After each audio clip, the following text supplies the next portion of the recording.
1997 durante una ceremonia a la que también asistimos una delegación de barbastrenses.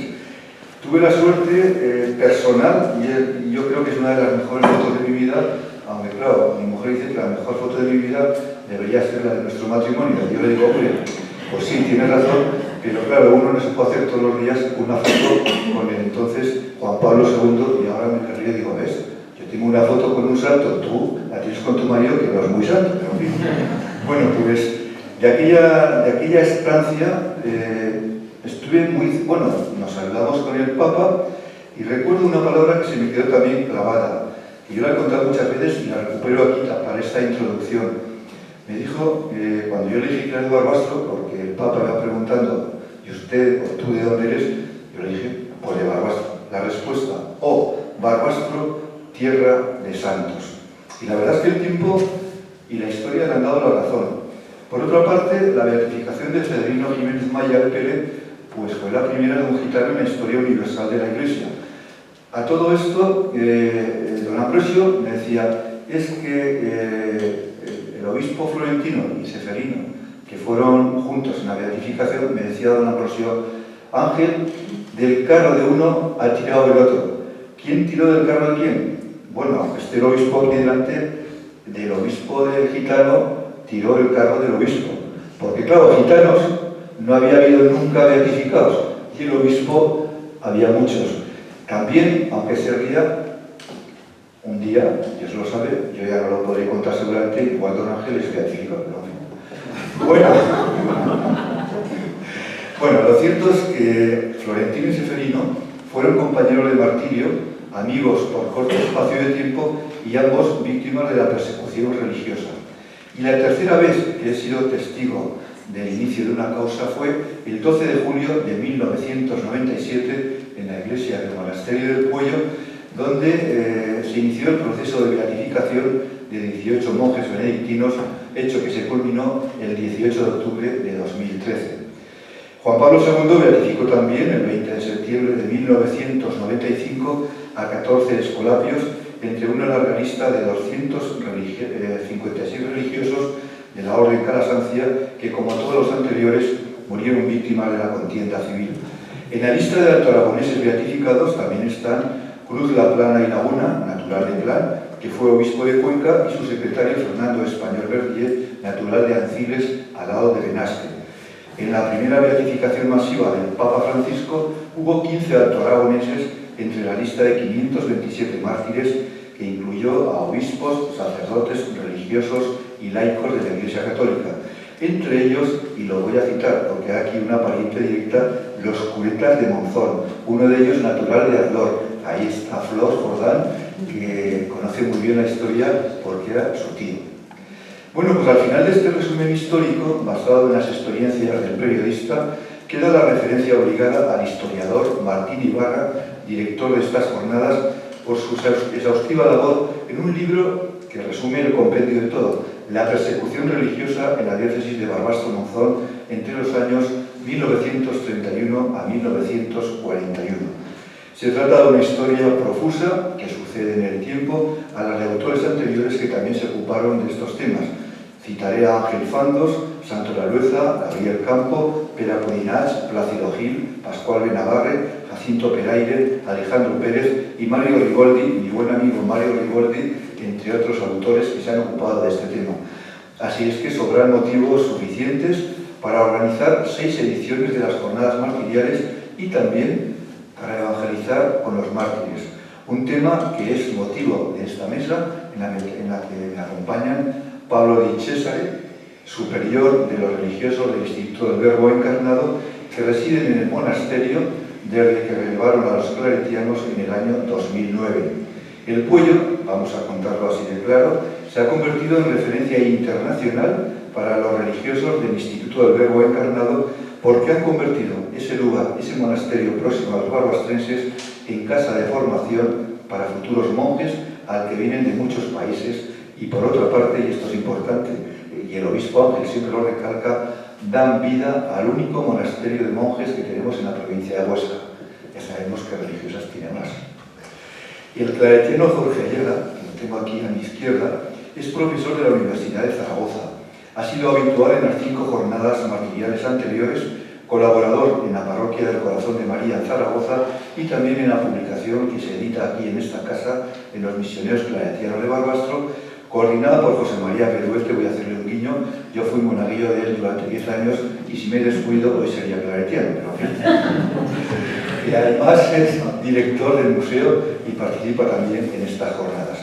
Bueno, yo ya lo he contado casi todo. Yo creo que hemos contado experiencias personales de un periodista que dan motivo para que tanto mi contertulio de la derecha como el contertulio de la izquierda aborden ese tema que hoy les ha traído aquí a esta mesa. Así que vamos a dar prioridad a los misioneros porque por aquí son los anfitriones y estamos en su casa.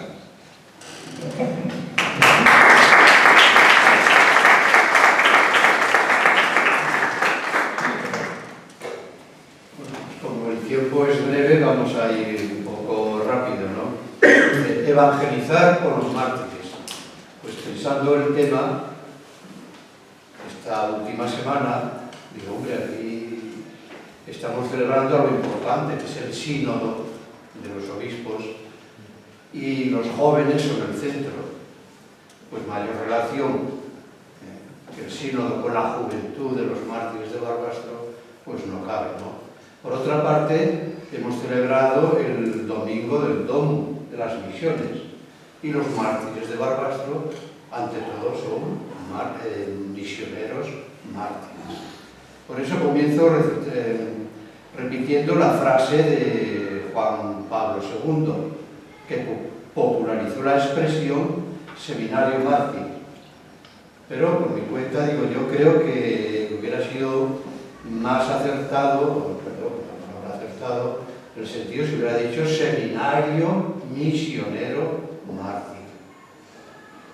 Porque en realidad es eso. Lo que motivó el martirio de ellos fue, digamos, la vida intensamente misionera que llevaban en la cárcel. Y eso les puso los pelos de punta a toda la gente que estaba alrededor de ellos, ¿no?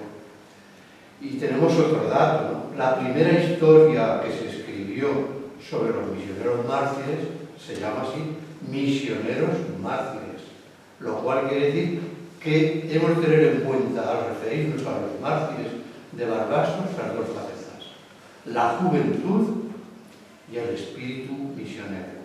Y sobre estos dos aspectos me gustaría, pues, hacer hincapié un poco. A los jóvenes de la posguerra española les atraía el heroísmo mostrado por los mártires claretianos de Barbastro. A ejemplo suyo, algunos jóvenes de nuestras iglesias dejaron todo para seguir a Jesús y poder completar la obra que no pudieron terminar los mártires. Un ejemplo paradigmático es lo sucedido en nuestra comunidad e iglesia de Calatayud. Unas 20 vocaciones de jóvenes mayores optaron por la congregación claretiana, entre ellos el cardenal Fernando Sebastián, que salió de Seguro. En nuestros días, el ambiente cultural en el que se mueve la juventud es muy distinto. Predomina la increencia religiosa, el hedonismo y el relativismo moral. No es extraño que consideren el martirio de los seminaristas claretianos un acto irracional, porque en esta vida nada justifica dejarse matar. Afortunadamente, existe también una parte importante de jóvenes españoles que se sienten atraídos por valores espirituales relacionados con la defensa de la vida, de la igualdad, de la justicia, de la no discriminación, de la no violencia, de la paz, de la solidaridad, etc.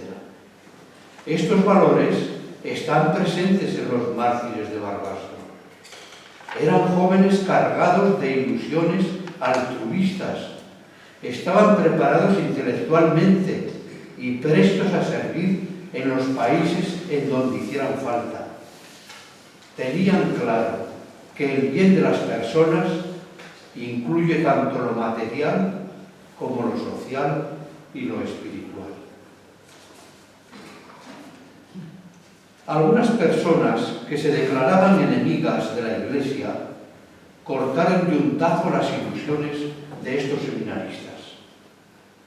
Conocemos bien cuál fue la respuesta individual y colectiva de los seminaristas: morir antes que faltara la palabra dada al Señor el día de la profesión religiosa. Todos mueren con la pena de no poder ejercer el sueño de su vida, ser misioneros en activo. Pero no por eso se sienten angustiados, sino todo lo contrario. Así lo hacen constar en la despedida colectiva a sus familias, a la congregación claretiana y a sus superiores. Estos jóvenes misioneros no tienen dificultad en perdonar a sus agresores. Con algunos de ellos dialogan durante los días de cautiverio. Al menos, pensaban para sí los seminaristas, que tengan claro que nosotros no deseamos el mal a nadie, compartan o no nuestras ideas. De sobra sabían los seminaristas que estas personas que tenían enfrente eran víctimas de ideologías laicistas, totalitarias y anarquizantes, que con tanta fuerza habían arraigado en España. Por eso la propuesta que les hacen de claudicar de su fe o de engrosar las filas de un ejército que busca las soluciones sociales por la vía de la fuerza y de la muerte, los jóvenes seminaristas responden con la serenidad, la comprensión y sobre todo con el deseo de bien. Eran jóvenes, pero misioneros, y el misionero es un mensajero de la paz y del amor de Dios.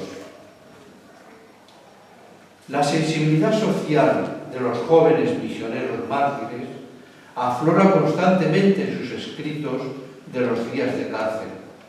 Obreros, los mártires morimos amándoos y perdonándoos. Quiero pasar mi cielo haciendo el bien a los obreros. La mayoría de los seminaristas son hijos de obreros o de modesta gente del campo. Han experimentado en sus carnes la precariedad económica y la falta de justicia social, auténtico cáncer de la España de entonces. Comprenden la motivación de las reivindicaciones sociales de sus agresores, pero en modo alguno comparten los medios violentos empleados por estos, y menos aún su obsesión contra la Iglesia, a la que acusan de ser la causa de todos los males. Es la ignorancia, no la maldad, la que impulsa a estas personas a cometer crímenes execrables. Nos gustaría poder ayudarles y poder confraternizar con todos, tal como aconseja el Evangelio de Jesús. Por nuestra parte, escriben los seminaristas, seguiremos gritando: ¡viva el reinado social de Jesucristo obrero! ¡Viva el Padre Claret, apóstol y obrero! En conclusión, pues, los mártires claretianos se hallaban en la plenitud de su vida. Son jóvenes abiertos al mundo y a sus problemas, llenos de ilusión, porque faltaban escasos meses para ser ordenados sacerdotes. La oración y el estudio habían sido hasta entonces el motor de sus vidas. Nada tiene de extraño que convirtieran también la cárcel en un pequeño seminario, donde se reza, se dialoga, se lee, se canta, se medita, se llora y se pide auxilio a los demás. Era una comunidad con mística, en medio del terror revolucionario. Pensando en qué aspectos pueden impactar ahora más a los jóvenes que visitan o leen la historia del seminario misionero mártir de Barbastro, destacaría estos tres aspectos. Primero, la claridad vocacional. Los seminaristas saben lo que quieren y entregan con toda su alma, se entregan con toda su alma a la causa misionera, como objetivo supremo de sus vidas. Segundo, firmeza en las convicciones, fundada en la reflexión personal y en la ayuda que Dios concede a quienes se lo piden con humildad. La seguridad que muestran los seminaristas en aquellos difíciles momentos de su vida proviene de su intensa vida de oración. Tercero, sensibilidad social. Los seminaristas son jóvenes que, aunque vivan separados del mundo, sintonizan con los problemas humanos que sufre la sociedad a la que pertenecen. Estudian con ahínco las ciencias humanas y religiosas, buscando respuesta a las preguntas de otros jóvenes y vías de solución a la terrible división surgida entre los españoles. Creo que la consideración de estos aspectos puede hacer pensar a los jóvenes que visitan este museo, porque les ayudará a superar las dificultades que en este momento tengan respecto de su fe, olvidada, renegada, añorada, buscada sin éxito, etc. Por el contrario, si son jóvenes cristianos los que visitan el museo, ciertamente que su fe se verá fortalecida al contacto con los recuerdos de estos misioneros mártires.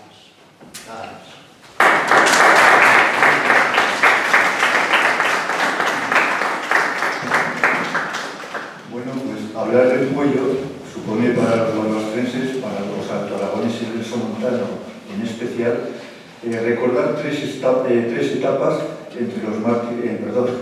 entre los claretianos y sobre todo los benedictinos. Y hablar de los benedictinos supone recordar también una historia martirial que finalizó el 18 de octubre de 2013, cuando el Papa les declaró beatos. De ese tema tan próximo nos va a hablar ahora mismo, sobre todo de las sensaciones que tienen de estar allí, tan cerca, de ser quienes guardan los restos de los benedictinos, de los 18 benedictinos que estuvieron en el Pueyo, muchos de ellos altoaragoneses del Somontano. Bueno, pues de esas sensaciones, de ese tema y del hecho de vivir en el Pueyo, de ser ellos los que continúan una tradición de muchos siglos, de eso nos va a hablar el religioso que ahora mismo es el superior de la comunidad del Instituto del Verbo Encarnado, que es argentino y está aquí, lejos de casa, pero por lo que me dijo el otro día en una entrevista, muy satisfecho de estar con nosotros. Pablo Lichesa.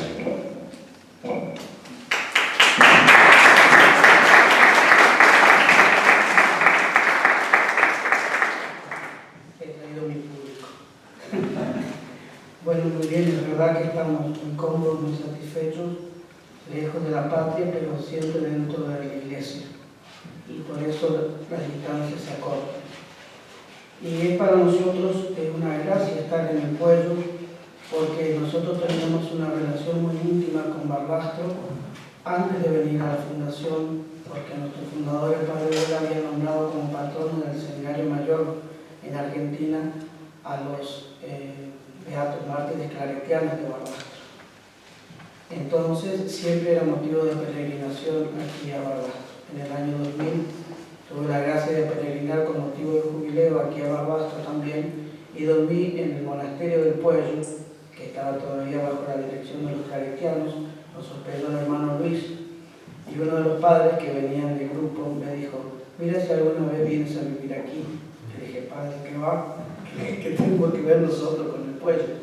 Bueno, los planes de Dios no son como los nuestros, ¿no? Y ahora estamos en el Pueyo. Por gracia de Dios, en ese, como nos gusta llamar a nosotros, en ese relicario pétreo, que guarda a la Virgen y los mártires. Son los dos motivos por los cuales nosotros hemos venido al Pueyo.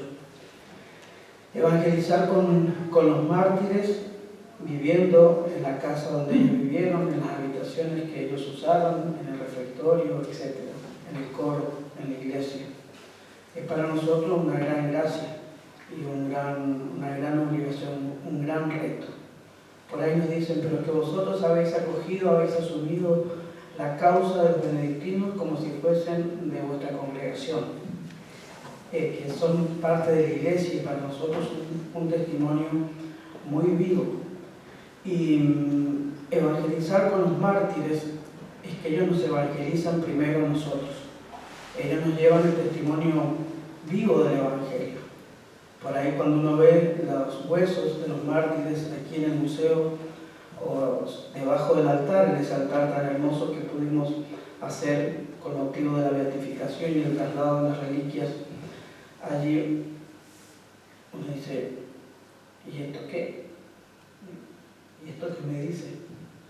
Y me dice día a día que se puede vivir el Evangelio, que se puede vivir el Evangelio con radicalidad, muriendo a nosotros mismos cada día, que es el modo como ellos vivieron.